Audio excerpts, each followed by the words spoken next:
আজকে আমাদের এই দিনটি আমরা প্রাণী সম্পদ দিবস হিসেবে এই কৃষি মেলা প্রাঙ্গণে যুব সংঘ মাঠে আমরা পালন করি। তো সকাল থেকে আমাদের বিভিন্ন রকম যে উপভোক্তাগুলো আমাদের আছে তাদের সাথে ইন্টারাকশন হয়েছে। আমাদের প্রাণী সম্পদ যে কলেজটা আছে সেখান থেকেও আমাদের ভাইস চ্যান্সেলর, রেজিস্ট্রার এবং অন্যান্য বিভিন্ন রকম আমাদের মানুষরা এসেছিলেন। তারা ফার্মারদের সামনে কিভাবে হাঁস কিংবা মুরগি পালন করতে হয় কিংবা অন্যান্য কিভাবে পালন করতে হয় এই বিষয়ে ওনারা ভালো করে সচেতন করেছেন।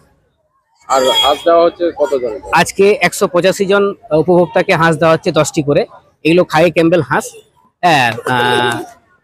এদের একদম বিনা পয়সায় এগুলোকে দেওয়া হচ্ছে। কেন দেওয়া হচ্ছে?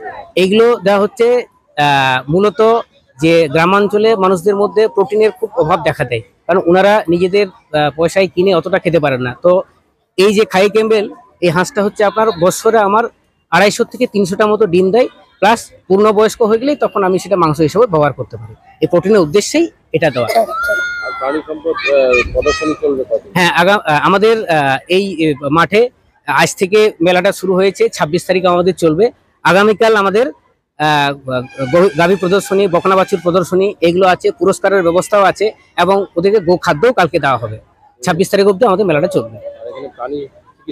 এবং এখানে আমাদের পুরো যে হসপিটালটা যে আমাদের সেটআপটা আছে, পুরো প্রাণী স্বাস্থ্য শিবিরের পুরো সেটআপটাকে আমরা এখানে মাঠে নিয়ে এসেছি, যাতে মানুষ এখানে এসে সেই পরিষেবাটা নিতে পারে এই 24 থেকে 26 এবং ওষুধও দেওয়া হচ্ছে বিনামূল্যে। এবং কুকুর যে পথ কুকুরগুলো আছে, যদি তাদের কোনো অ্যান্টিরেবিস ভ্যাকসিনেশন না করা থাকে সেগুলো যাতে অ্যান্টিরেবিস ভ্যাকসিন হয় তার ব্যবস্থাও আমরা এখানে করে রেখেছি।